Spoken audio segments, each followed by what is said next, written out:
Well, did you know that this is Child Obesity Awareness Month? And I'm delighted to have with us today on the show Jeni Beck. She's with the local YMCA. In fact, you're the fitness director. Yes, I am. And you're here to help us get a better handle on this problem because we talk about it, we report on it. We've had some bits and pieces of some news about, you know, children obesity problems. How bad is it?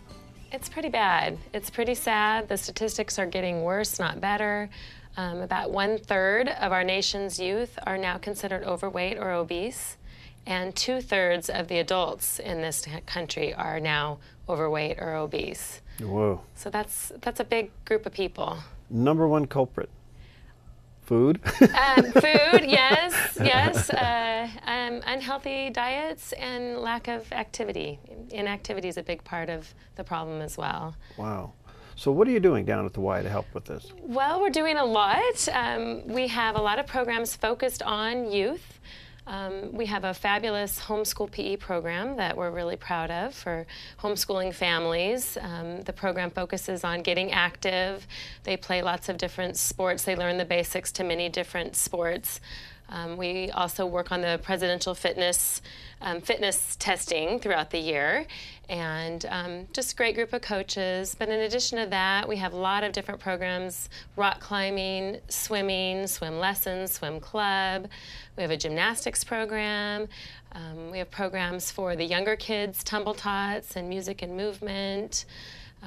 Games in the gym. There's a lot going on. And then, of course, our youth sports program, which is a great way to get your kids active, you know, being part of a team. There's a lot of lessons that are, you know, go along with being on a team. But also, it's just a fun way for kids to exercise and get healthy.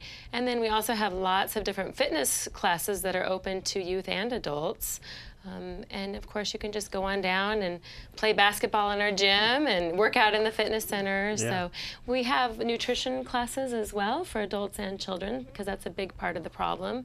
You know, families struggle with, what do I feed my kids, and how do I get my kids to eat healthier? How can you get them deprogrammed from sugar? I mean, if they're on it, and to get them to go from, you know, a Tootsie Roll to a banana is pretty tough. That is a big, big problem, yes. And so exposure, you know, continually exposing your kids to healthier foods can take up to 10 times before they'll accept a new vegetable.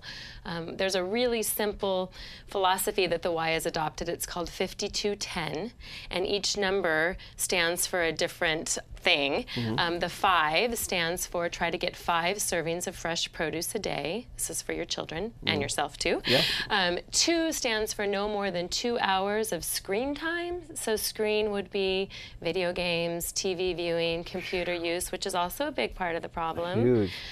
1 stands for 1 hour of physical activity. It can be a game. It can be shooting hoops with your child outside, or riding bikes, or, you know, playing a sport, but at least 1 hour of physical activity a day. And then 0 is the biggie, 0 sugar sweetened drinks. So 1 soda has almost a day's worth of sugar. Or 1 trip through the drive-through for that mocha is a day's worth of sugar. And, you know, unfortunately, sugar's not just in the drinks that we consume, but it's in all the foods that we eat as well. You know, it's in ketchup, it's in spaghetti sauce, it's, you know, it's already in so many foods. It's not just the added sugar that we need to look at, but the sugar that's already in a lot of the foods that we're consuming. Jeni, we're not only dealing with obesity, which is obviously becoming, and once they become categorized that in the obese category, then everything begins to slow down and just kind of compounds itself. The other thing is diabetes. I am surprised of how many people, adults and children, now are being diagnosed as diabetic, and I can't help but think that that's all avoidable. It is avoidable. The good news is obesity is a preventable disease.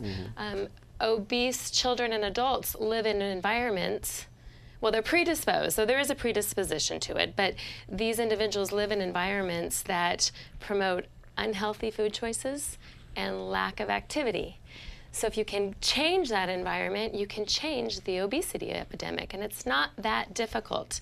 If you take your family, I'm a mom, I have 2 kids, I know what it's like. I have a teenage son that loves soda, and so it's a daily battle, but if you can help make changes in the home, I think the home is the most important place to try to implement these changes, and try to make smaller changes, educate your children. You know, my husband and I were laughing this morning when we were in school. I remember a nutrition class, and they were talking about how the hamburger is the perfect food because it has all 4 food groups right there, and that's what we grew up, you know. So unfortunately, the hamburger is not the perfect food choice, and we've learned so much more. So we do have the knowledge, and it's just trying to make those simple changes. I know this sounds almost too simple, but there's the old saying is just don't have it in the house. Yeah, and it's true. Just don't buy it. Just don't have it because there. if you can control what's happening in your home, you know, then the occasional soda, it's not going to hurt you. But if it is in your home, if you have these treats available to you all the time, it's really hard not to indulge. And the same goes for your kids. Do you see kids go through sugar withdrawals? I mean, I don't mean to trivialize that. I think it's a serious issue. Absolutely, yeah. There's a sugar addiction. Absolutely, your body craves it. And unfortunately, sugar breeds so many other diseases such as arthritis and cancer. And then it encourages obesity. It causes, because the sugary drinks they're not sustainable food. So they don't fill you up. They're just added calories to your diet. So I think that soda has a huge impact on the overweight and obesity epidemic that our nation is facing. Now, the flip side of this is physical fitness. And you and I both know we start out and then we easily get discouraged. How do you get people to begin to at least go down this road? Well, it's simple steps, and I think people set out these goals that are just not achievable. I hear people all the time, I'm going to start running and I'm signed up for a marathon. I'm like, no, no, no, no. How about start with a 1-mile fun run, you know? Start simple, start with simple goals and progress and find activities that you enjoy. That's the key. If it's drudgery, it's going to be so difficult. But if you can find an activity that you actually enjoy or a workout buddy, that's key too. If you can find somebody that's going to hold you accountable, that helps a lot. But baby steps, you know, 20, 30 minutes is better than nothing at all. So for people that are really busy, go for a 10-minute walk during your lunch and then another 10 minutes, you know, at night when you get home. But do something. Because small changes can make a big difference. Are you looking for somebody to break a sweat or just get active? Breaking a sweat is great, but any form of activity is a good thing because, you know, moving your body was made to move, and we're not doing that. And so many other conditions are resulting from this inactivity. What about weight resistance? You suggest that? For children, not so much. Body weight exercises are great. You know, things like old school push-ups and crunches and those things are great. You want to wait a few years, though, before adding any strength training. But for adults, absolutely. You know, the more lean muscle mass you have, and we're not talking like, you know, giant muscles, but the more lean muscle mass you have, the more calories an hour you burn, and it also helps your body deal with all that extra sugar. You know, muscle is great at metabolizing all that extra sugar, and so you don't have to put out as much insulin, and muscle is awesome. The more muscle you have, the better.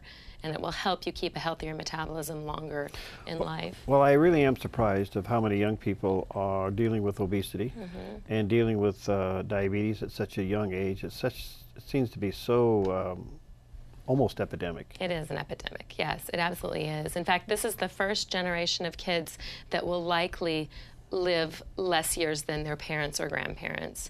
So, and the numbers are just doubling and tripling. I mean, we're becoming fatter and fatter every year, and it's just startling.